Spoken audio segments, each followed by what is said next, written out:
सबसे सस्ती वस्तु क्या है, अनाज या मांस?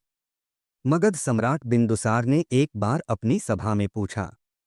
देश की खाद्य समस्या को सुलझाने के लिए सबसे सस्ती वस्तु क्या है?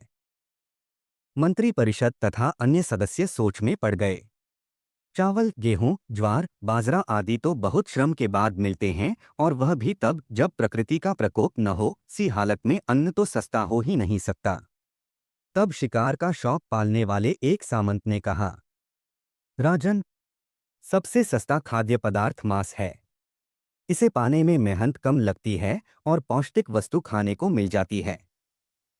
सभी ने इस बात का समर्थन किया, लेकिन प्रधानमंत्री चाणक्य चुप थे।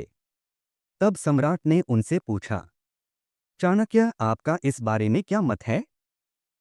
चाणक्य ने कहा, मैं अपने विचार कल आपके समक्ष रखूंगा। रात होने पर चाणक्य उस सामंत के महल पहुंचे। सामंत ने द्वार खोला। इतनी रात गए चाणक्य को देखकर वह घबरा गया। चाणक्य ने कहा, शाम को महाराज एकाएक बीमार हो गए हैं। राजवैद्य ने कहा है कि किसी बड़े आदमी के हृदय का 2 तोला मांस मिल जाए तो राजा के प्राण बच सकते हैं। इसलिए मैं आपके पास आपके हृदय का सिर्फ 2 तोला मांस लेने आया हूं। इसके लिए आप 1 लाख स्वर्ण मुद्राएं ले लें।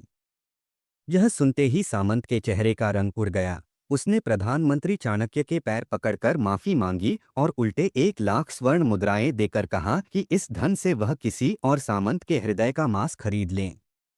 चाणक्य बारी बारी सभी सामंतों, सेनाधिकारियों के यहाँ पहुंचे और सभी से उनके हृदय का 2 तोला मांस मांगा, लेकिन कोई भी राजी न हुआ। उल्टे सभी ने अपने बचाव के लिए चाणक्य को 1 लाख, 2 लाख, 5 लाख तक स्वर्ण मुद्राएं दीं। इस प्रकार करीब 2 करोड़ स्वर्ण मुद्राओं का संग्रह कर चाणक्य सवेरा होने से पहले वापस अपने महल पहुंचे और समय पर राजसभा में प्रधानमंत्री चाणक्य ने राजा के समक्ष 2 करोड़ स्वर्ण मुद्राएं रख दीं। सम्राट ने पूछा, यह सब क्या है?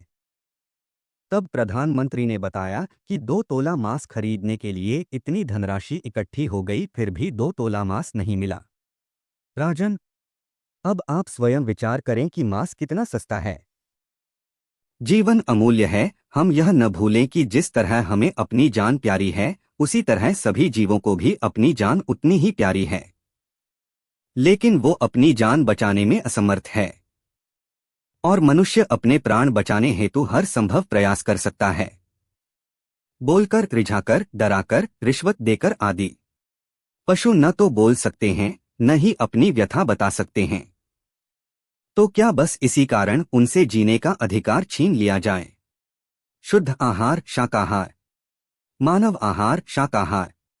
धन्यवाद। जय श्री राम।